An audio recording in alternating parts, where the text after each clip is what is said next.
So I haven't recorded a video about voice stuff in a bit.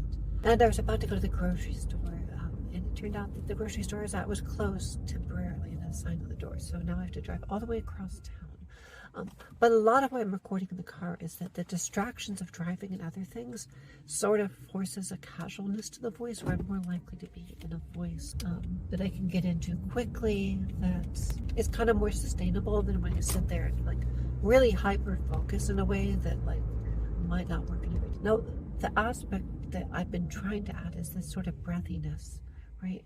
And I feel like the breathiness allows some pitch variation. So like I can add some breathiness at pitch, and I can probably even keep like a voice like this. It's just really strangely hard to like remember to fit into it. But I think it sounds like reasonable and like something that like might be great for everyday use, as opposed to like my normal sound, which like I know sounds more realistic in some ways, but like doesn't really capture me as much. Which leads me to like in my voices to talk about some of the aspects of passing and voice and self-perception that I've been thinking about lately. Like a lot of voice and even dress is not about wanting to pass so that people don't know I'm trans. It's wanting to be perceived in a specific way in relation to that, right? So especially if someone already knew I was trans, like I actually want to pass more so that their brains don't toggle, especially if they remember what I used to like. Now, somehow my facial shape, even without surgery, is so different.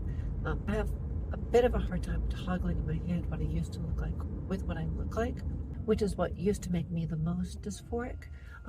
But perceiving that other people do that is probably like one of the most dysphoric type of aspects that I worry about. And that's sort of what passing is not wanting to toggle me into being like a dressed up version of the old me.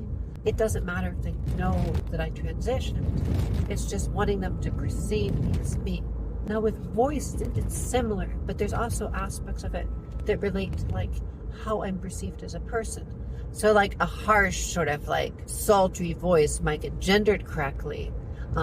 But it makes me feel more aggressive. It's a perception that doesn't match with who I am, right? Like I've always been fairly shy and vulnerable, and like I want that to be captured in my voice, even though I also want to like be safe and somewhat assertive, you know, to the point that bad things don't happen to me.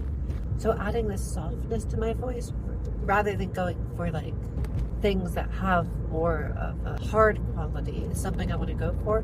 Although I like having a little bit of an edge where it's like, okay, I'm not like just this vulnerable waif.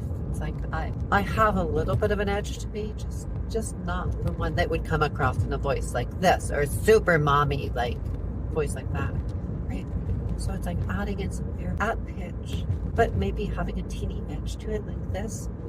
It's sort of what I think I'm going to, but it takes like recording and watching it and like tweaking it to like get it exactly where I want it to be. And then normalization is a whole nother matter, right? Like how do you always maintain something consistent? Like, yes, I never switch back to a super bad voice, but like having my new voice be consistent is pretty important in terms of not really confusing people at work and in other situations.